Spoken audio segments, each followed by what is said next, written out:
Hi!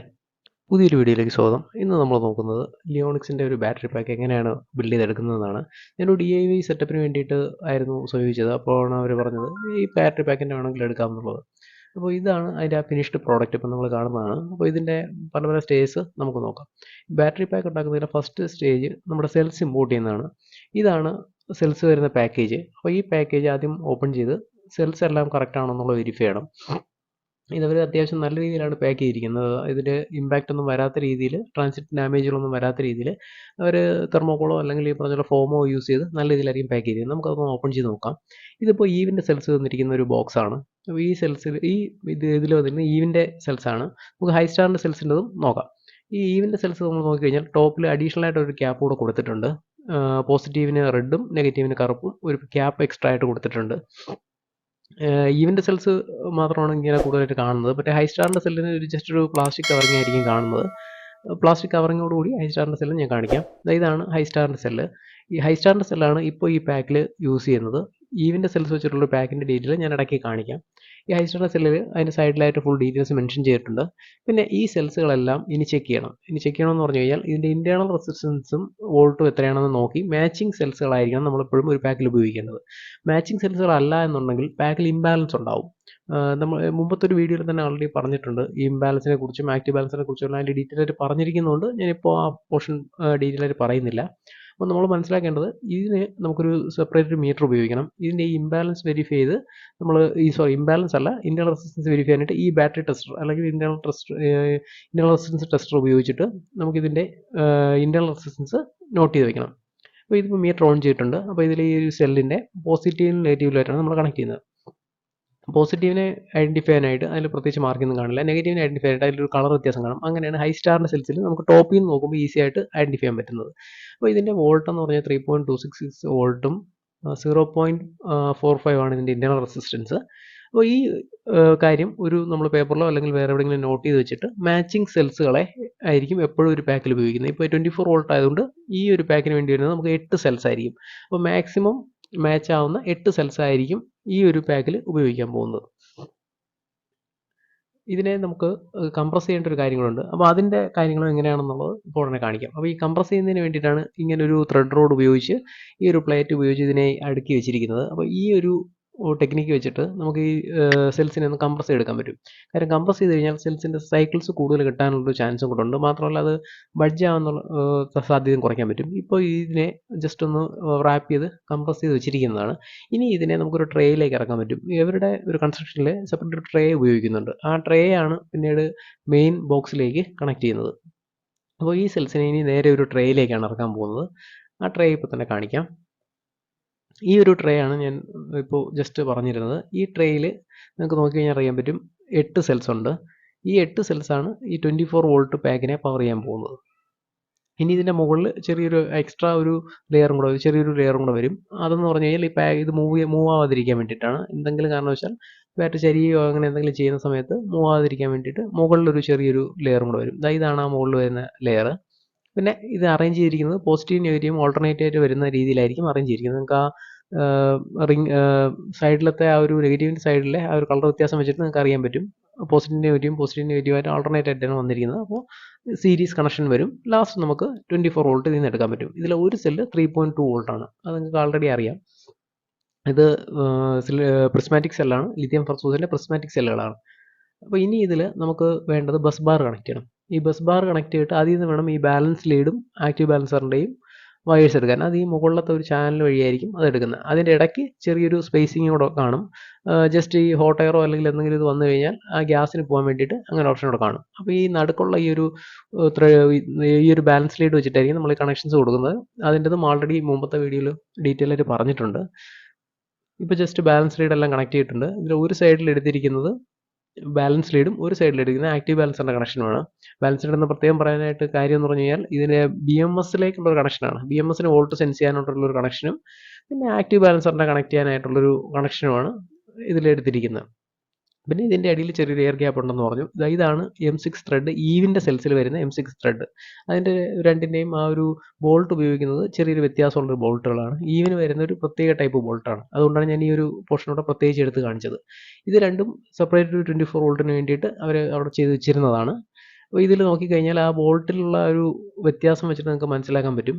ഇതിൻ്റെ ആ ഒരു ത്രെഡ് രീതിയിലൊരു ചെറിയ വ്യത്യാസമുണ്ട്. ഞാനത് ചോദിച്ചു എന്തുകൊണ്ടാണ് 2 ബോൾട്ട് വരുന്നതെന്ന് ചോദിച്ചപ്പോൾ ത്രെഡിലൊരു വ്യത്യാസം കാരണമാണ് ഇങ്ങനെ 2 ബോൾട്ട് വരുന്നതെന്നാണ് എനിക്ക് കിട്ടിയ എക്സ്പ്ലനേഷൻ. അപ്പോൾ ഇനി നമുക്ക് നമ്മുടെ മറ്റേ ബാക്കിൻ്റെ ബാക്കിയിലേക്ക് പോവാം. ഇതാണ് ഇതിൻ്റെ ബോഡി. ഇത് ആൾറെഡി ഇതെല്ലാം ഫിക്സ് ചെയ്ത് വെച്ചിരിക്കുന്നതാണ്. അപ്പോൾ ഇതിൻ്റെ MCB കണക്ഷൻസും ബാക്കി അത്യാവശ്യം വേണ്ട കണക്ഷൻസും അവർ ആൾറെഡി ചെയ്തിരുന്നു. അപ്പോൾ ഇതിൽ നമുക്ക് മുകളിൽ BMSഉം താഴെ ഈ പോർഷനിലായിട്ടായിരിക്കും ആ ബാറ്ററി പാക്ക് എടുത്ത് വെക്കുന്നത്. ആ ബാറ്ററി പാക്കാണ് നമ്മൾ കുറച്ച് മുമ്പ് കാണിച്ച ട്രേ. അതിവിടെ ഈ ഹോൾസിലായിട്ട് ഫിക്സ് ചെയ്ത് വെക്കും. അത് ഫിക്സ് ചെയ്യാനുള്ള ഓപ്ഷൻസ് ഇതിൽ തന്നെ ആൾറെഡി അവർ ചെയ്തിട്ടുണ്ട്. അപ്പോൾ ഇതിനു മുമ്പ് നമുക്കൊരു ആക്റ്റീവ് ബാലൻസറിൻ്റെ കാര്യം കൂടെ ഒന്ന് നോക്കണം. മുകളിലത്ത് റീസെറ്റ് സ്വിച്ചും പിന്നെ MCB ആണ് നിങ്ങൾ കാണുന്നത്. പിന്നെ അങ്ങേയറ്റത്ത് ഔട്ട്പുട്ടിൻ്റെ കണക്ഷനും. ഇതിൽ ഈ BMSൻ്റെ ഒരു മെയിൻ അഡ്വാൻറ്റേജ് ആണ് ഈ കേസിൽ വരുന്നൊരു സ്ക്രീൻ. ഈ സ്ക്രീന് ഒരു ചെറിയൊരു കൂളോമീറ്റർ ആണ്. അപ്പോൾ അതുകൊണ്ട് നമുക്ക് ഡീറ്റെയിൽ ആയിട്ടുള്ള ഇൻഫർമേഷൻ കിട്ടും.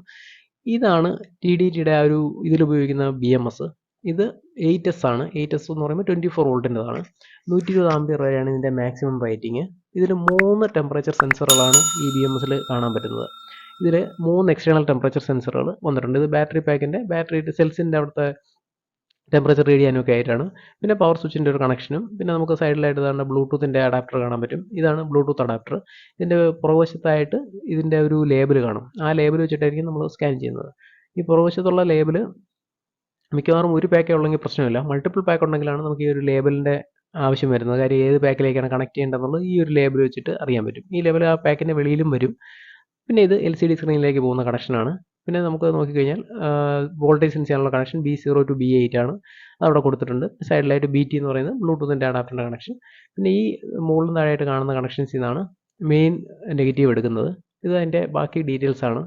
TDTയുടെ BMSൻ്റെ 6056 എന്നുള്ളൊരു BMS ആണ് ഇതിൽ ഉപയോഗിച്ചിരിക്കുന്നത്. അതിൻ്റെ ബാക്കി ഡീറ്റെയിൽസ് ആണ് ബാക്ക് സൈഡിൽ കൊടുത്തിരിക്കുന്നത്. ഇതാണ് ആ സ്ക്രീനിൻ്റെ ബാക്ക് സൈഡ്. ഈ ബാക്ക് സൈഡിൽ ആ ഒരു പോർട്ടിൽ നമ്മൾ ഈ ഒരു കേബിളായിരിക്കും കണക്ട് ചെയ്യുന്നത്. ഈ പോർട്ടിലാണ് നമ്മൾ ആ കേബിൾ കണക്ട് ചെയ്യുന്നത്. പിന്നെ BMSൻ്റെ ബാക്കി കണക്ഷൻസ് ആൾറെഡി പറഞ്ഞു കഴിഞ്ഞു. അത് ബ്ലൂടൂത്തും പിന്നെ ഈ പറഞ്ഞ അതിൻ്റെ ലേബലും. ഇതിപ്പോൾ നമ്മുടെ ഇതിൽ യൂസ് ചെയ്യുന്ന ആക്റ്റീവ് ബാലൻസറാണ്. ഇത് ഹെൽടെക്കിൻ്റെ ആക്റ്റീവ് ബാലൻസറാണ്. ഇത് ഒരു പ്രോഗ്രാംഡ് ബാലൻസറാണ്. 8Sന് വേണ്ടി ഉപയോഗിക്കുന്നത്. 6 to 8Sന്. ഇതിൻ്റെ വർക്കിംഗ് വോൾട്ട് 3.465 മുതൽ 4.5 വരെയാണ് ഇതിൻ്റെ വർക്കിംഗ് വോൾട്ട്. ഇതൊരു പ്രോഗ്രാംഡ് ആക്റ്റീവ് ബാലൻസറാണ്. അതാണ് ഇതിൻ്റെ ഒരു മെയിൻ അഡ്വാൻറ്റേജ്. ഇതിൻ്റെ അകത്തുള്ള ഐറ്റംസ് നമുക്കൊന്ന് നോക്കാം. ഇതിൻ്റെ ആ ഒരു കണക്ട് ചെയ്യാനുള്ള ഒരു കേബിൾ വരുന്നുണ്ട്. പിന്നെ ആക്റ്റീവ് ബാലൻസർ ഇതിൻ്റെ അകത്ത് തന്നെ ഉണ്ട്. അപ്പോൾ ഇതിനെ നമുക്ക് വെളിയിലെടുത്ത് നോക്കാം. ഈ ആക്റ്റീവ് ബാലൻസറും സാധാരണ ഒരു നോർമൽ ആക്റ്റീവ് ബാലൻസറും തമ്മിൽ പെട്ടെന്ന് നമുക്കൊരു ഐഡൻറ്റിഫൈ ചെയ്യാൻ പാടാണ്. അപ്പോൾ ഇതിൻ്റെ ഒരു വെളിയിലുള്ള ഒരു സ്റ്റിക്കർ വെച്ചിട്ടാണ് നമുക്ക് ഐഡൻറ്റിഫൈ ചെയ്യാൻ പറ്റുന്നത്. ഇതിനെ കവറിൻ്റെ പുറത്തെടുത്തിട്ട് ഞാനൊന്ന് കാണിച്ചു തരാം. അപ്പോൾ ഇത് കണ്ടു കഴിഞ്ഞാൽ വേറെ പ്രത്യേകിച്ച് വ്യത്യാസമൊന്നുമില്ല. കാര്യം ഇതിൽ ആ വർക്കിംഗ് വോൾട്ടൊന്നും മെൻഷൻ ചെയ്തിട്ടില്ല. ഇതിൽ നമുക്ക് വേറെ പ്രത്യേകിച്ച് പെട്ടെന്ന് എടുത്ത് പറയുന്ന വേറെ ഒരു കാര്യം അതിൽ നോട്ട് ചെയ്തിട്ടില്ല. അപ്പോൾ അതുകൊണ്ട് അതിൻ്റെ പുറത്തുള്ള ഒരു മെൻഷൻ വെച്ചിട്ട് നമുക്ക് അറിയാൻ പറ്റും. മുകളിൽ നിന്ന് കണക്ഷൻസ് നമുക്ക് എടുക്കാൻ പറ്റും. ഇവിടെ അതിൻ്റെ റൺ സ്വിച്ചും പിന്നെ ബാക്കി ഏത് ബാറ്ററി കെമിസ്ട്രി ആണെന്നുള്ളത് സ്പെസിഫൈ ചെയ്യാം. LFP ആണോ LTO ആണോ അതോ NCM കെമിസ്ട്രി ആണോ ഏതാണ് കെമിസ്ട്രി എന്നുള്ളത് നമുക്ക് അവിടെ സ്പെസിഫൈ ചെയ്യാൻ പറ്റും. ഈ ബാലൻസർ ആയിരിക്കും ഇതിൽ ഈ ഒരു പാക്കിൽ ഇപ്പോൾ ഉപയോഗിക്കാൻ പോകുന്നത്. ഇപ്പോൾ കാണുന്നതാണ് മറ്റേ ഈവിൻ്റെ സെൽസ് വെച്ചിട്ടുള്ള ആ ഒരു ബാറ്ററി പാക്ക്. അപ്പോൾ ഇതിൽ ആ സൈഡിലായിട്ട് ആക്റ്റീവ് ബാലൻസറും പിന്നെ BMSഉം കാണാൻ പറ്റും.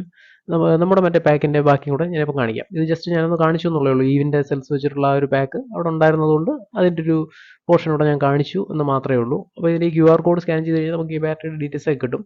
പിന്നെ ഇതാണ് നമ്മുടെ ഈ ഹൈസ്റ്റാർ സെൽ വെച്ചിട്ടുള്ള പാക്കിൻ്റെ ബാക്കി കണ്ടിന്യൂഷൻ. അപ്പോൾ ഇതിൽ ജസ്റ്റ് BMS വെച്ചിട്ടുണ്ട്. പിന്നെ ആക്റ്റീവ് ബാലൻസറും വെച്ചിട്ടുണ്ട്. അപ്പോൾ ഇതിൽ BMS ഇപ്പോൾ കണക്റ്റഡ് ആണ്. അതുകൊണ്ടാണ് അതിൻ്റെ ആ ഒരു ഗ്രീൻ ലൈറ്റ് കാണിക്കുന്നത്. പിന്നെ ആക്റ്റീവ് ബാലൻസർ ഈ സമയത്ത് വർക്ക് ചെയ്യില്ല. കാര്യം അത് 3.465 മുകളിൽ പോകുമ്പോഴാണ് വർക്ക് ചെയ്യുന്നത്. പിന്നെ ബ്ലൂടൂത്ത് ആ സൈഡിലായിട്ടാണ് ഫിക്സ് ചെയ്ത് വെച്ചിരിക്കുന്നത്. ഈ ഒരു സ്ക്രീൻ ഞാനിപ്പോൾ വേറൊരു BMSൽ നിന്ന് എടുത്ത് കണക്ട് ചെയ്തതാണ്. ഈ ജസ്റ്റ് ഒന്ന് കാണിക്കാൻ വേണ്ടിയിട്ട്. കാര്യം ഈ BMSൻ്റെ സ്ക്രീൻ ആൾറെഡി മറ്റേ ഫ്രണ്ട് പാനലിൽ ഫിക്സ് ചെയ്തിരിക്കുകയാണ്. അപ്പോൾ ഈ ഒരു സ്ക്രീൻ നമുക്ക് ഈ പവർ ഓൺ ഓഫ് ബട്ടൺ വെച്ചിട്ട് ഓണോ ഓഫോ ചെയ്യാം. ഇൻ കേസ് നമുക്ക് ഇപ്പോൾ മൊബൈൽ എടുത്ത് നോക്കണ്ട, ജസ്റ്റ് ഒന്ന് പാക്കിൻ്റെ വോൾട്ടും എത്ര ആംപിയർ ഉണ്ട് അല്ലെങ്കിൽ ടെമ്പറേച്ചർ എത്രയുണ്ട് എന്നുള്ള കാര്യങ്ങൾ അറിയണമെങ്കിൽ പാക്കിൻ്റെ ടെമ്പറേച്ചറും മറ്റു കാര്യങ്ങളും മാത്രം അറിയാനായിട്ട് ഇത് സഹായിക്കും. ജസ്റ്റ് ഒരു സിമ്പിൾ LED വരുന്ന ഒരു മോഡലിനെക്കാട്ടിലും ഇങ്ങനെ ഒരു വരുന്നത് അഡ്വാൻറ്റേജ് ആണ്.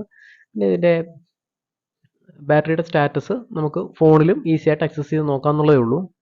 പിന്നെ ഇതിൻ്റെ ഈ കണക്ഷൻ ബാക്കിൽ കണക്ട് ചെയ്തിട്ട് നമുക്ക് കണ്ടിന്യൂ ചെയ്യാം. ഇപ്പോൾ ഞാൻ ആ പാക്കിനെ അടച്ചിട്ടുള്ള ഒരു വീഡിയോ ആണ് ഇപ്പോൾ എടുക്കുന്നത്. ഇതിനെ ഇപ്പോൾ ഫുള്ളി പാക്ക് ചെയ്ത് കഴിയുമ്പോൾ ഇങ്ങനെയായിരിക്കും ഈ ഒരു പാക്ക് ഇരിക്കുന്നത്. ഇതിൻ്റെ സൈഡിൽ 1-2 സ്റ്റിക്കറും കൂടെ ആഡ് ചെയ്യാനുണ്ട്. വാറണ്ടിയുടെയും പിന്നെ ഈ പറഞ്ഞ പോലെ ചാർജിങ് പ്രൊഫൈലിൻ്റെയും ഡീറ്റെയിൽസ് ആഡ് ചെയ്യാനുണ്ട്. അപ്പോൾ മുകളിൽ MCB, പിന്നെ അതിൻ്റെ തൊട്ടടുത്തായിട്ട് റീസെറ്റ് സ്വിച്ച് കാണാൻ പറ്റും. പിന്നെ കണക്ഷൻസ് എടുക്കാനുള്ള ടെർമിനൽ കാണാൻ പറ്റും. പിന്നെ ഞാൻ നേരത്തെ പറഞ്ഞ ലേബൽ അവിടെ മുകളിൽ ആ പിടിയുടെ അടുത്തായിട്ട് ലേബലുണ്ട്. ഇവിടെ നമുക്കൊരു സ്റ്റിക്കർ ഇപ്പോൾ വരും. സ്റ്റിക്കറിനോട് ഒട്ടിച്ചിട്ട് ഞാൻ ഒന്നുകൂടെ ഒന്ന് ഈ ഓവർവ്യൂ ഒന്ന് കാണിക്കാം. ഇപ്പോൾ ഇതിൻ്റെ സൈഡിലെ സ്റ്റിക്കർ ഒട്ടിച്ചിട്ടില്ല.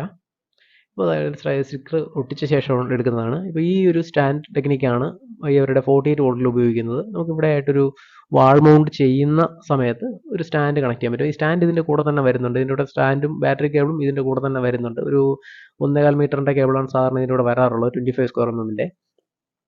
ഇപ്പോൾ ഈ സ്റ്റാൻഡ് ഇതേപോലെ ഫിക്സ് ചെയ്യാനായിട്ട് നമുക്ക് ഈസിയാണ്. അപ്പോൾ ഈ ഒരു സ്റ്റാൻഡിനെ വാളിൽ വെച്ച ശേഷം ഈ ബാറ്ററി പാക്ക് എടുത്ത് മൗണ്ട് ചെയ്താൽ മാത്രം മതി. ഇതാണ് ഫൈനൽ പ്രോഡക്റ്റ്. നമ്മൾ DIY സെറ്റപ്പിൽ ചെയ്യുന്ന സമയത്ത് നമ്മൾ ഏറ്റവും കൂടുതൽ നമുക്ക് ബുദ്ധിമുട്ട് വരുന്നത് ഒരു കേസിനാണ്. നല്ലൊരു കേസ് പെർഫെക്റ്റ് ആയിട്ട് ഉണ്ടാക്കിയെടുക്കുക എന്ന് പറയുന്നത് കുറച്ച് ബുദ്ധിമുട്ടാണ്. അപ്പോൾ ഇതേപോലൊരു പ്രോഡക്റ്റ് ആകുമ്പോൾ അതിൽ ആൾറെഡി അവർ പെർഫെക്റ്റ് ആയിട്ട് അതിൻ്റെ കേസും മറ്റു കാര്യങ്ങളും ചെയ്തിട്ടുണ്ടായിരിക്കും. അപ്പോൾ നമുക്ക് ആ ഒരു കേസ് ഉണ്ടാക്കുന്ന ഒരു ബുദ്ധിമുട്ടും ബാക്കി കാര്യങ്ങളും ഒന്ന് ഒഴിവാക്കി കിട്ടും. അതിൻ്റെ ടെർമിനലും മറ്റ് കണക്ഷൻസും ഒക്കെ ആൾറെഡി നല്ല രീതിയിൽ സോൾഡർ ചെയ്ത് അവർ ആൾറെഡി റെഗുലർലി ചെയ്യുന്നതായിരിക്കും. അപ്പോൾ ആ ഒരു വിഷയം നമുക്ക് ഇങ്ങനൊരു പാക്ക് വാങ്ങിക്കുന്നത് വഴി സോൾവ് ചെയ്യാൻ പറ്റും. പിന്നെ സൈഡിലായിട്ട് ഈ ചാർജിങ് പ്രൊഫൈലും മറ്റ് ഡീറ്റെയിൽസും എല്ലാം സ്റ്റിക്കർ പൊട്ടിച്ചിട്ടുണ്ട്. പിന്നെ ഇതിൽ നമുക്ക് കിട്ടുന്ന മറ്റൊരു മെയിൻ അഡ്വാൻറ്റേജ് എന്ന് പറഞ്ഞു കഴിഞ്ഞാൽ ഇവരുടെ സപ്പോർട്ടാണ്. ഇവരുടെ സപ്പോർട്ട് കൂടി ഇങ്ങനൊരു പാക്ക് വാങ്ങിക്കുന്ന വഴി നമുക്ക് കിട്ടും. പിന്നെ ഈ വീഡിയോയെക്കുറിച്ചുള്ള നിങ്ങളുടെ അഭിപ്രായം തീർച്ചയായിട്ടും കമൻറ്റിൽ രേഖപ്പെടുത്താൻ മറക്കരുത്. Thanks for watching.